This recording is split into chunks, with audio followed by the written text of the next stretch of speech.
হিসাব বিজ্ঞান বিষয়ের গুরুত্বপূর্ণ একটি প্রশ্ন, সেটি হচ্ছে জবাবদিহিতা সৃষ্টিতে হিসাব বিজ্ঞানের ভূমিকা।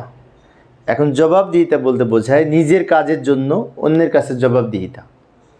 তো এইভাবে আমরা উত্তরটা লিখতে পারি, জবাবদিহিতা হলো নিজের কাজের জন্য কোনো তৃতীয় পক্ষের নিকট দায়বদ্ধতা।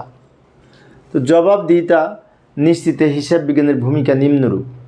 যেমন এই ব্যবসা প্রতিষ্ঠানের অভ্যন্তরীণ জবাবদিহিতা, মানে আমার প্রতিষ্ঠানের মধ্যে যারা আছে তাদেরকে আমি জবাব দিতে হবে, এই একটা প্রবণতা। সমাজের প্রতি জবাবদিহিতা, দায়বদ্ধতা, এবং রাষ্ট্রের প্রতি বিভিন্ন স্টেক হোল্ডার, তারপরে ঋণ দানকারী প্রতিষ্ঠানের প্রতি। তো আমরা এখন ধাপে ধাপে আলোচনা করব।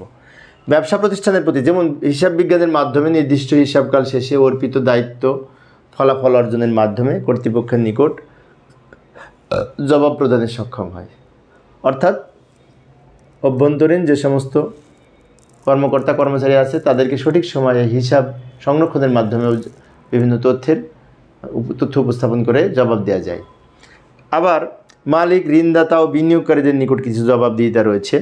প্রতিষ্ঠানের বিনিয়োগকৃত অর্থের সঠিক ব্যবহার কতটুকু নিশ্চিত হয়েছে তা প্রস্তুত করে সঠিক চিত্র তুলে ধরা হয়েছে কিনা সেই জবাবটা দেওয়া যায় মালিক, ঋণদাতা, প্রতিষ্ঠানের বিনিয়োগকারীদের নিকট।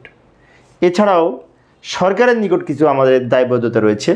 সরকার কর্তৃক নির্ধারিত নিয়ম নীতি অনুযায়ী ব্যবসাটা সঠিকভাবে পরিচালিত হচ্ছে কিনা, সরকারকে সঠিকভাবে ভ্যাট, ট্যাক্স, শুল্ক ইত্যাদি দেওয়া হচ্ছে কিনা, এই সম্পর্কে সরকারকে জবাবদিহিতা নিশ্চিত করার জন্য হিসাব বিজ্ঞানের গুরুত্ব অপরিসীম।